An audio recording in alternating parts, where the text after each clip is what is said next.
నమస్తే రజిత గారు. నమస్తే ఉషా. ఇవాళ రేపు ఈ జనరేషన్ కనుక ఆడపిల్లలు మనం చూస్తే ఎడ్యుకేషన్కి చాలా ఇన్వెస్ట్మెంట్ చేస్తున్నారు పేరెంట్స్ అని చెప్పొచ్చు. మనం మంచి మంచి జాబ్స్ అచీవ్ చేయాలని, వాళ్ళ కాళ్ళ మీద వాళ్ళు నిలబడాలని మనం చెప్తూ ఉన్నాం. చాలామంది ఆడపిల్లలకి మనీ వాల్యూ అయినా ఎడ్యుకేషన్ వాల్యూ అయినా తెలియకుండా పోతుంది. టైంని చాలా వేస్ట్ చేస్తున్నారని చెప్పొచ్చు. ఆడపిల్లలందరికీ ఏదైనా ఒక ఇన్స్పిరేషనల్ స్టోరీ మనం చెప్పొచ్చు. యాక్చువల్లీ ఇన్స్పిరేషనల్ స్టోరీ అంటే నాకు ఆడపిల్లలను గురించి చెప్పినప్పుడు మీరు అట్లా అంటే లైక్ ఇట్లా వచ్చేస్తుంది ఎందుకంటే ఒక పవర్ లాగా ఫీల్ అవుతాను. ఎందుకంటే ఆడవాళ్ళల్లో ఉన్న స్ట్రెంగ్త్ ఒక్కటి ఎప్పుడు గుర్తు చేసుకోవాలన్నా వీళ్ళందరికీ ఐగిరి నందిని సాంగో, లేకపోతే రాణి లక్ష్మీబాయి స్టోరీజో, ఇప్పుడు మనకి నడుస్తున్న సుధామూర్తి గారి స్టోరీజో, ఇట్లాంటివి చెప్పాలనే అనిపిస్తుంది. సరే ఇవన్నీ ఊరికే చెప్తున్నారు, మాకు తెలుసు మేడం, లేకపోతే ఇవన్నీ అని మాట్లాడితే ఈ జనరేషన్కి ఉన్న డిస్ట్రాక్షన్స్ మీకుంటే తెలిసేది, ఈ జనరేషన్లో ఉన్న ప్రాబ్లమ్స్ మీకుంటే తెలిసేది అని మాట్లాడుతున్నారు కదా. నేను ఈ జనరేషన్లో ఇప్పుడు జరుగుతున్న ఇమ్మీడియట్ ఆ టీనేజర్ నుంచి బయటకు వచ్చే అక్కడ స్టోరీయే చెప్తాను మీకు. ఒకటి సక్సెస్ అంటే సక్సెస్ అని మీరు కమెంట్ చేయండి, దాంట్లో లొసుగులు ఎతకద్దు. ఎందుకు అంటే ప్రతి దాన్ని మీరు చూసేటప్పుడు ఏమి నేర్చుకోవాలి ఈ స్టోరీ నుండి అనేది మాత్రమే చూడగలిగినప్పుడు గ్రోత్ ఉంటుంది. దీనివల్ల ఓ అని చూసావు అంటే నీకు గ్రోత్ ఏం లేదు, వాళ్ళైతే కిందికి పడిపోరు. సో కాబట్టి always listen to any kind of a success stories positively. ఏంటి అని అంటే అమ్మాయి అంటే పేదరికం బ్యాక్గ్రౌండ్ నుంచి, పేదరికము అనే పదం వాడుతున్నాను ఎందుకు అంటే స్కాలర్షిప్లు హై స్కూల్లో చదివినప్పుడు ఆవిడ స్కాలర్షిప్లతోటే చదువుకొని, ఆ స్కాలర్షిప్లో చదువుకొని ఆమె హై స్కూల్ అంతా కంప్లీట్ చేసుకొని ఎడ్యుకేషన్ కంప్లీట్ చేసుకొని హైదరాబాద్కి వచ్చి హోమ్ ట్యూషన్స్ చెప్తూ నేను చాలామందిని చూస్తుంటాను. ఆ అమ్మాయిది ఎంత ఇన్స్పిరేషన్ అంటే ఇప్పుడు హోమ్ ట్యూషన్స్ చెప్పే వాళ్ళందరినీ అది ఏదో మేము బాధ్యత ఎక్స్ట్రా చేస్తున్నాం అనుకోకుండా ఏం సాధించవచ్చో కూడా చెప్తున్నాను నేను. ఏంటంటే ఆమె హోమ్ ట్యూషన్స్ చెప్తూ ఎటువంటి కోచింగ్ కూడా తీసుకోకుండా ఆవిడ ఉన్న టైంని కరెక్ట్గా వాడి, అంటే ఫోకస్డ్గా వాడడం వల్ల ఒకేసారి 4 జాబులు కొట్టడం జరిగింది, ఒకేసారి 4 ఉద్యోగాలు సంపాదించింది అని అంటే మనకి ఇది ఇన్స్పిరేషనల్ స్టోరీయా కాదా? కానీ మన వాళ్ళు మన పిల్లలు కార్లలో దింపి, నాన్న అమ్మ వాళ్ళు బండ్లల్లో దింపి, ఇంటి దగ్గర నుంచి చక్కగా అసలు ముద్దలు తినిపిస్తూ తల్లిదండ్రులు అంటే వాళ్ళ తోచిన వాళ్ళింట్లో రాణి రాజుల్లాగా పెంచుతూ ఉంటే ఇంకా ఇది చెయ్యలేదు అది చెయ్యలేదు అని చదవకుండా ఏమీ రావట్లేదు అని నిరుత్సాహపడిపోయి ఆ బ్లేమ్ అంతా సొసైటీ మీద, ఫోన్ మీద, లేకపోతే బయట జరిగే ఏదైతే పబ్బులు అంటున్నామో లేకపోతే ఏదో ఒకటి మనం మాట్లాడుతున్నాం వాటికి అట్రాక్ట్ అవుతా అని డిసైడ్ అయింది ఎవరు? మనం. సో ఎటు ఏం కావాలో డెసిషన్ ఫ్యాక్టర్ ఆల్వేస్ వర్క్స్. నీ సీరియస్నెస్ ఏంటి, నీ ప్రియారిటీ ఏంటి అన్నప్పుడు నువ్వు సక్సెస్ ఖచ్చితంగా సాధించడం జరుగుతుంది.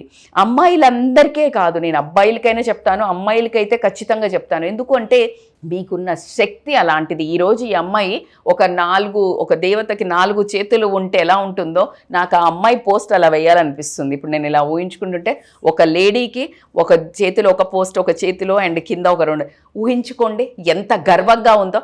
అమ్మాయిలైతే గనక మీకొస్తే ఎలా ఉంటుంది, అమ్మలైతే గనక అమ్మ నాన్నలైతే మీ పిల్లలకు ఎలా వస్తుందో అలా మీ పిల్లలు కూడా సాధించగలుగుతారు, మీరు కూడా సాధించగలుగుతారు. అమ్మాయిలు అబ్బాయిలకి చెప్తున్నాను. ఎప్పుడు అంటే మీరు ఖచ్చితంగా మీ ఫోకస్ ఈ గోల్ని సెట్ చేసుకోండి. ఇన్ని జాబులే అక్కర్లేదు, మా గవర్నమెంట్ ఏది అనుకున్నా ఆ రీచ్ అవ్వడానికి మీరు ఎప్పుడైతే ఈ 4 నుంచి 5 ఏళ్ళు కష్టపడతారో తర్వాత సుఖపడతారు. ఇప్పుడు సుఖపడాలనుకుంటే తర్వాత కష్టం ఖాయం. కానీ మనం ఏం చేస్తామంటే ఇప్పుడు సుఖపడి అప్పుడు సుఖపడాలి అని ఎక్స్పెక్ట్ చేస్తున్నాము. అప్పుడు కష్టాలు వచ్చినప్పుడు నాకే ఎందుకు ఇంత కష్టాలు, వీళ్ళకి ఎంత బాగా జాబ్ ఉంది, వీళ్ళు బాగా సెటిల్ అయ్యారు, వాళ్ళ అమ్మ నాన్న ఆస్తి ఇచ్చారు, వీడి అదృష్టం బాగుంది అని ఇవన్నీ సాకులు ఎత్తుక్కున్నా అవి నువ్వు వల్లవేయడానికి పనికొస్తాయి జపమాలలాగా, కానీ నీ ఎదుగుదల మాత్రం ఉండదు. సో కాబట్టికే నువ్వు సాకులు ఎత్తుక్కొని నువ్వు ఆ ఏడుస్తూ ఆ 30లో 40లో ఒక మిడిల్ క్లాస్, నేను డబ్బుతో ఎప్పుడు తులనాడని ఏ రోజు. సక్సెస్ అంటే ఏంటి మేడం అంటే అగైన్ నువ్వు నీ పరిధిలో నువ్వు కరెక్ట్గా బిహేవ్ చేసి కరెక్ట్గా చదివి నువ్వు కరెక్ట్గా రీచ్ అయ్యావా? Everybody has their own IQ levels. దానికి తగ్గట్టు నువ్వు కష్టపడ్డావా అని అడుగుతున్నాను. దానికి తగ్గట్టు 100% ఇచ్చావా? నువ్వు ఎప్పుడైతే 100% ఇస్తావో ఇప్పుడున్న నీ పొజిషన్ కంటే 100 times ఎక్స్ట్రా ఉండడం అయితే జరుగుతుంది. If you want to achieve this kind of extra, Bokya Monika లాగా ఎక్స్ట్రా ఇట్లా అందరూ మాట్లాడుకొని ఈరోజు మనం ఎపిసోడ్ చేయడానికి ఆ అమ్మాయిది మనకు ఒక రాగానే ఎంతో ఇన్స్పైర్ అయ్యి మనం కూడా చెప్తున్నాము అంటే ఎక్స్ట్రా చేసింది ఆమె, ఎక్స్ట్రా వర్క్ చేసింది, ఎక్స్ట్రా వేషాలు వేయలేదు, ఎక్స్ట్రా తిరుగుళ్ళు తిరగలేదు, ఎక్స్ట్రా టైం అంతా చదువుకే పెట్టింది. That's why she's getting extra attention, extra result, extra. If you want to be an extraordinary person, do everything extra. If you want to live an ordinary life, అట్లాగే ordinary things చేస్తే అందరు చేస్తున్నారు madam, అందరు తిరుగుతున్నారు madam, అందరు phone పట్టుకున్నారు madam, అందరు టీవీలు చూస్తున్నారు మేడం, అందరు అమ్మ నాన్నలు సతాయిస్తున్నారు, అందరు నీది కూడా అంతే ఉంటుంది.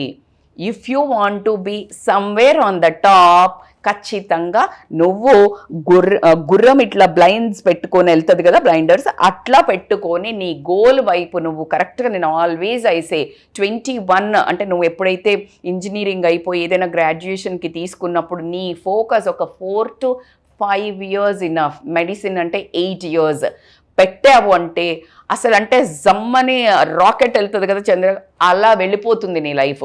అక్కడ నువ్వు అనుకున్నట్టు ఏ రోజునైనా ఈ డిస్ట్రాక్షన్స్ మీరు ఏవైతే సరదా, enjoyment, fun, entertainment for what use, అవునా కాదా?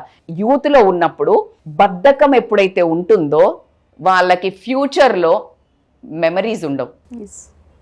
అంటే నేను ఫలానా తిరిగాను రా అని నువ్వు ఏం చేత కాకుండా ఏం చెయ్యకుండా చెప్పావనుకో, అందుకే ఇట్లా తయారైనవురా అంటారు. కానీ నువ్వు అదే ఒక గోల్ కొట్టి ఒక సిచ్యుయేషన్లో ఉన్నప్పుడు, మేము చిన్నప్పుడు ఇలా అల్లరి చేసేవాళ్ళం అంటే అవునా ఎంత బాగా వింటారో. అంటే నువ్వు ఉన్న పొజిషన్ని బట్టి నీ ఒక పాస్ట్ను కూడా వాళ్ళు జడ్జ్ అంటే హ్యాపీగా తీసుకుంటారు. నువ్వు ఏదైనా మిస్టేక్స్ చేసినా, అల్లర్లు చేసినా, నీ ఖచ్చితంగా నీ ఫోకస్ అనేది, నీ సక్సెస్ అనేది ఏంటంటే నువ్వు ఉండాల్సిన సిచ్యుయేషన్లో, ఉండాల్సిన పొజిషన్లో, నలుగురు నిన్ను చూసి నేర్చుకునే తత్వంలో ఏ రేంజ్లో అన్నా ఉండు, బట్ ఎక్కడ పైకి వెళ్ళావా ఉన్నదానికంటే అనేది మాత్రం నిన్ను ఒక ఉన్నత వ్యక్తిగా అయితే నిలబెడుతుంది. సో ఈ అమ్మాయి అద్భుతంగా అంటే తల్లిదండ్రులను గర్వం చేయడం కాకుండా ఒక ఆడపిల్లలందరికీ ఒక స్ఫూర్తినిస్తూ ఆడపిల్లలకి కూడా ఖచ్చితంగా గర్వంగా ఫీల్ అయ్యే ఉద్దేశంగా, అంటే ఆడపిల్లలే కదా అని తీసి పరేయకుండా ఏం చేయగలుగుతారు అనే ఒక గోల్ సెట్ చేసింది, ఒక స్టాండర్డ్స్ సెట్ చేసింది. 1 కాదు 4 జాబులు కొట్టి తల్లిదండ్రుల ఒక గర్వం ఇంకా మనం చెప్పలేము. కానీ మన తెలంగాణ బిడ్డ, మన ఆంధ్ర రాష్ట్రాల బిడ్డ అని చెప్పుకోవడానికి కూడా నేను ఖచ్చితంగా గర్వపడుతున్నాను. And I wish you all the best Mounika. And ఇలాగే చాలామంది అమ్మాయిలు ఇన్స్పైర్ అయ్యి మీ యొక్క స్టోరీని కూడా మేము ఇలా చెప్పుకునేటట్టు మా దగ్గరికి రీచ్ కండి. ఖచ్చితంగా I wish you all the best. All టీనేజర్స్కి, అందరి యూత్కి ఇది చాలా స్ఫూర్తిదాయకం కావాలని కోరుకుంటున్నాను నేను. వండర్ఫుల్. మీరు అన్నట్టుగా అమ్మాయికి నిజంగా ప్రౌడ్ ఫీల్ అవ్వాలని, దాంతోపాటు అమ్మాయికి కంగ్రాచులేషన్స్ కూడా మనం చెప్పాల్సిన అవసరం. హార్దిక శుభాకాంక్షలు. అండ్ మిగతా వాళ్ళందరికీ ఇది ఇన్స్పిరేషన్గా తీసుకొని ముందుకెళ్ళాలని నేను కోరుకుంటున్నాను. Yes, exactly. Thank you ma'am. And ఆ అమ్మాయికి కూడా ఆల్ ది బెస్ట్ అని చెప్దాం. Thank you ma'am. Thank you so much. Thank you so much Usha. Suman టీవీలో మీ పర్సనల్ అండ్ బిజినెస్ ప్రమోషన్స్ కోసం కింది నెంబర్కి కాంటాక్ట్ చేయండి.